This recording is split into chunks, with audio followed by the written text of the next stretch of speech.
Hello friends, welcome to संकेत रावल्स YouTube channel. दोस्तों, आज हम देखने वाले हैं how to construct a binary tree from pre order and in order traversal. जैसे कि मैंने डाटा में लिखा हुआ है यहाँ पे कि किसी भी बाइनरी ट्री को अगर उसके ट्रावर्सल से बनाना हो तो किस तरीके से क्रिएट करेंगे। यानी कि इस एग्जांपल में हम ये देखने वाले हैं कि हमारे पास इन ऑर्डर और प्री ऑर्डर दोनों अवेलेबल है, उससे हमें एक बाइनरी ट्री को क्रिएट करना है। तो यहाँ पर मैंने एक एग्जाम्पल लिया हुआ है जहां पर मैंने यहाँ पे सबसे पहले लिखा हुआ प्री ऑर्डर और ट्री का इन ऑर्डर लिखा हुआ है। ठीक है, तो इससे ट्री को बनाना बहुत इजी है दोस्तों। हम कैसे ट्री को बना सकते हैं, आपको बस एक चीज याद रखनी है दोस्तों इसके अंदर कि प्री ऑर्डर का जो सिंटेक्स जो था वो कौन सा था और इन ऑर्डर का सिंटेक्स जो है वो कौन सा है। तो मैं यहाँ पे मेंशन कर देता हूँ कि जो प्री ऑर्डर का जो सिंटेक्स है वो ये है कि सबसे पहले हम रूट नोड को लेते हैं, यानी उसको विजिट करते हैं, उसके बाद लेफ्ट सब ट्री को, और उसके बाद हम देखते हैं राइट सब ट्री को विजिट कर सकते हैं। ओके, और यहाँ पर जो इन ऑर्डर है उसका सिंटेक्स इस तरीके से है कि हम सबसे पहले लेफ्ट सब ट्री को देखते हैं, उसके बाद बीच में रूट नोड को विजिट करते हैं और लास्ट में हम राइट सब ट्री को विजिट करते हैं। ओके, तो ये दोनों का सिंटेक्स है। अब इसी सिंटेक्स को हम यूज करके हम अपनी ट्री को क्रिएट करेंगे। तो यहाँ पे एक चीज मेन है दोस्तों यहाँ पे कि देखो, यहाँ पर जो रूट नोड है प्री ऑर्डर में वो सबसे पहले आता है, और जबकि इन ऑर्डर में ये रूट नोड होता है जो बीच में होता है। ठीक है, तो इसी मेथड को हम अप्लाई करेंगे और इससे ट्री को क्रिएट करेंगे। तो सबसे पहले हम इस प्री ऑर्डर को और इन ऑर्डर को मैं यहाँ पे वापस एक बार फिर से लिख देता हूँ। ओके, तो हम यहाँ पे इसको लिखते हैं प्री ऑर्डर इन ऑर्डर को, सेम वही चीज को लिखने वाले हैं। तो सबसे पहला जो है नोड है वो ए बी डी, तो उसके बाद है ई, उसके बाद है एच, उसके बाद आई, देन सी, देन एफ, माफ करना दोस्तों। ओके, उसके बाद है एफ और उसके बाद है जी। तो ये है हमारा प्री ऑर्डर। तो मैं सिर्फ प्री लिखता हूँ, और दूसरा जो हमारा इन ऑर्डर तो हम यहाँ पे ये लिखते हैं। ठीक है, और वो है हमारा D B H E I A F C G. अब हमें यहाँ पे देखो जो जैसा कि मैंने पहले बताया कि प्री ऑर्डर में रूट नोड होता है वो सबसे पहले होता है और इन ऑर्डर में रूट नोड बीच में होता है। तो हमें इस मेथड में कौन सी मेथड अप्लाई करनी है, ठीक है, तो हमें डिवाइड एंड कॉन्कर मेथड को अप्लाई करना है। तो देखो, सबसे पहले मैं यहाँ से इसको डिवाइड करते हैं। देखो यहाँ पे एक लाइन ड्रॉ करता हूँ मैं कि देखो यहाँ पे पीरियड में सबसे पहले मुझे तो रूट नोड मिलने वाला है, ये बात पक्का तय है। और जहां पर इन ऑर्डर में मुझे ये पहला नोड ढूंढना है, यानी कि मुझे ए को ढूंढना है कि ए कहाँ पर है, क्योंकि प्री ऑर्डर में पहला नोड है वो रूट नोड है। तो मुझे इन ऑर्डर में ए को ढूंढना है, तो ए है यहाँ पर, तो यहाँ से मुझे इसको डिवाइड करना है। तो मैंने इन दोनों पार्ट में इसको यहाँ से इस तरीके से डिवाइड कर दिया, तो मुझे एक नोड मिल गया।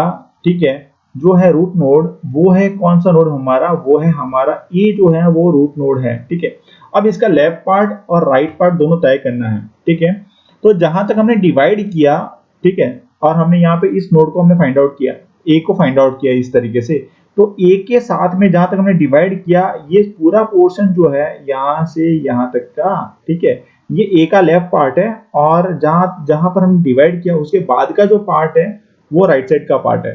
तो ये जो है वो हमारा लेफ्ट पोर्शन है, और ये जो पोर्शन है हमारा राइट पोर्शन है। ठीक है, ये राइट सब ट्री है इसके अंदर। ओके, तो हम दोनों पोर्शन में अलग अलग तरीके से इसको कन्वर्ट करेंगे। ठीक है, यानी उसको दोनों पोर्शन में अलग लिखते हैं। तो लेफ्ट पार्ट यहाँ पर आएगा, राइट पार्ट जो है वो इस राइट साइड में आएगा। तो इसके लिए हम ये करते हैं कि ए के अंडर में दो नोड क्रिएट करते हैं, और वहां पर इसको वापस से लिखते हैं कि यहाँ पर इस कौन से नोड को हमें लिखना है, इसके अंदर कौन सा नोड आने वाला है इसके अंदर। ठीक है, तो हम सबसे पहले यहाँ पर इस नोड को लिख देते हैं कि यहाँ पे कौन सा पार्ट बचा। तो प्री के अंदर देखो B D E H I जो बचा है उसको हम लिखने वाले हैं। ठीक है, तो हम यहाँ पे लिखते हैं प्री ऑर्डर में इस नोड को वापस से लिखते हैं। जो प्री ऑर्डर तो जो था वो है B D E H and I, ये प्री ऑर्डर था। और ये है इन ऑर्डर का इस साइड का जो है, देखो यहाँ पे पहले डी है। ठीक है, ये डी आया, उसके बाद है बी, उसके बाद है एच, उसके बाद है ई, और उसके बाद है आई। ठीक है, इस तरीके से ई को तो हमने यहाँ पे लिख दिया हुआ, तो वो आने वाला नहीं है। ठीक है, और यहाँ पर राइट साइड में है हमारे पास वंस अगेन प्री ऑर्डर जो है वो लिखते हैं। यहाँ पर जो प्री ऑर्डर वो हमारा कौन सा है, C F and G, and in order जो है वो कौन सा है हमारा इसके अंदर, तो वो है हमारा एफ सी एंड जी, ये इस तरीके से है। तो वापस से हमें अगेन इस मेथड को अप्लाई करना है, डिवाइड एंड कॉन्कर दोनों साइड पे अप्लाई करना है। तो ठीक है, तो हम दोनों साइड पे अप्लाई करेंगे इसके अंदर। तो देखो यहाँ पर जो पहला नोड है वो है हमारा बी, ठीक है। तो ये रूट नोड हमें बी यहाँ पे मिल गया, तो बी को हम यहाँ पे लिख देंगे। बी खत्म कहाँ पे हो रहा है, तो यहाँ पर ये बी जो है वो खत्म हो रहा है इन नोड के अंदर, तो यहाँ पे बी खत्म हो गया। तो हमने पहले जैसे कहा कि जो यहाँ पर हमने डिवाइड किया, ठीक है, तो उसके साथ में जो पार्ट है वो है लेफ्ट पार्ट, क्योंकि देखो यहाँ पे सिंटेक्स क्या कहता है, रूट नोड और उसके बाद लेफ्ट सब ट्री, ठीक है।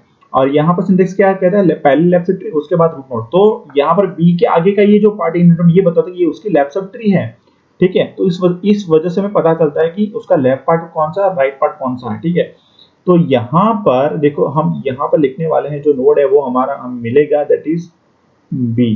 तो देखो बी के साथ में जो है, ठीक है, उस वहां पर एक ही नोड बचा है। तो ऑब्वियसली जो डी जो बनने वाला है वो कौन सा नोड बनेगा, उसका लेफ्ट साइड का नोड बन जाएगा यहाँ पर, ठीक है। तो हम डी को डायरेक्टली यहाँ पर लिख देते हैं, इसमें कोई डिवाइड करने की जरूरत नहीं है, ठीक है। दूसरा कोई नोड होता तो हम उसको फाइंड आउट करते हैं। अब लेकिन बी के राइट साइड का जो पार्ट है, ठीक है, वहां पे एक नोड नहीं है बल्कि 3 नोड है। तो इसको फाइंड आउट करना है हमें।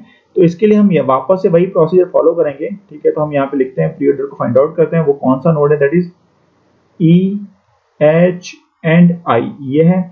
और इन नोड कौन सा है हमारा यहाँ पर, वो है हमारा एच ई एंड आई, इस तरीके से है।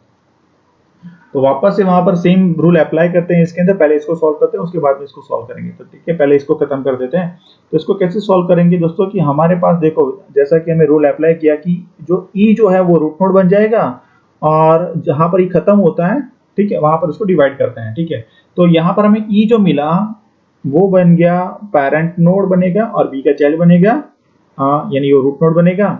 और इसका जो लेफ्ट पार्ट है वो कौन सा होगा, तो वो हो जाएगा दोस्तों जो ई के साथ में है, यानी ई के साथ में कौन है, एच है उसके लेफ्ट साइड में। तो एच जो है वो लेफ्ट साइड का नोड बन जाएगा। और राइट साइड में देखो एक ही नोड है, आई अवेलेबल है, और कोई नोड अवेलेबल नहीं है। तो इसको हम डायरेक्टली इस तरीके से लिख सकते हैं, ठीक है। तो हम आई को हम इस तरीके से यहाँ पे डायरेक्टली लिख देते हैं, इस तरीके से। तो ये हमने इस ट्री को कन्वर्ट कर दिया यहाँ तक का पोर्शन। अब वापस यहाँ पर आते हैं कि इस ट्री को हम किस तरीके से डिवाइड करेंगे। तो देखो पहला जो नोड है वो है रूट नोड सी है, और सी खत्म कहाँ पर होता है, सी यहाँ पे खत्म होता है, ठीक है। तो ये भी बहुत सिंपल है दोस्तों, तो ये सी जो है वो रूट नोड बन जाएगा, और सी के साथ में जो है वो उसका लेफ्ट साइड का पार्ट बनेगा। तो वो कौन सा होगा, दैट इज एफ हो जाएगा यहाँ पर। और यहाँ पर जो बचेगा वो हो जाएगा उसका राइट साइड का पार्ट हो जाएगा, तो वो हो जाएगा जी हो जाएगा। तो आई होप गाइस ये इस तरीके से हमने ट्री को बना लिया। ये मेथड है प्री ऑर्डर और इन ट्रावर्सल टेक्निक से ऑर्डर से ट्री को क्रिएट करने का, बाइनरी ट्री को क्रिएट करने का। If you have any questions, okay, please mention in the comment box. Thank you friends.